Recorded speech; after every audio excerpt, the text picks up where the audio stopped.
Alors, je fais partie de l'Église adventiste du 7e jour. Dès l'âge de 4 ans, mes parents m'ont emmené chez ma grand-mère. La maison de ma grand-mère était un lieu de culte. Donc, c'était un lieu de rencontre.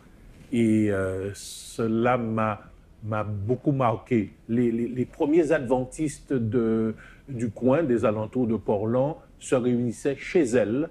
Il y a beaucoup d'occasions où on se réunit, tantôt pour l'étude de la Bible, tantôt aussi pour des rencontres conviviales.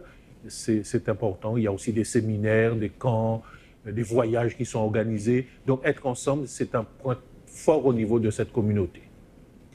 Alors pour moi, j'avais un devoir de mémoire, me rappeler ce que j'avais vécu avec ma grand-mère. Et puis là, je me suis dit, tu leur dois aussi quelque chose. Il y a entre guillemets, une dette à rembourser.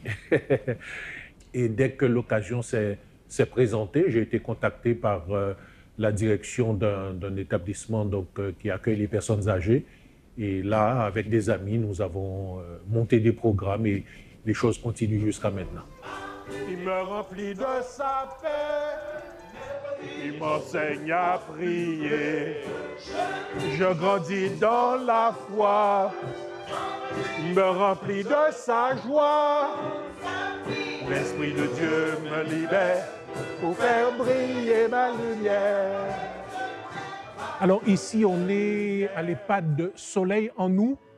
C'est avec joie que l'équipe que je dirige vient ici une fois par mois pour un moment de célébration spirituelle, un moment de fête spirituelle. Quand il s'est agi de la création, la première chose que Dieu a mise en œuvre, c'est la lumière. Okay? Que la lumière soit, et la lumière fut, et à partir de là maintenant, les autres choses ont pu être créées. C'est important d'être sur le terrain. Ben, ma vie, c'est cela, c'est être là où on a besoin de moi. Je sais que nos aînés ont besoin de contact, ont besoin de fraîcheur, ont besoin d'espérance, ont besoin de joie. Et donc, je n'hésite pas à laisser ma paroisse pour pouvoir aller sur le terrain et rencontrer ces personnes. Alors, non seulement leur apporter du bonheur, mais aussi en recevoir, ça c'est certain.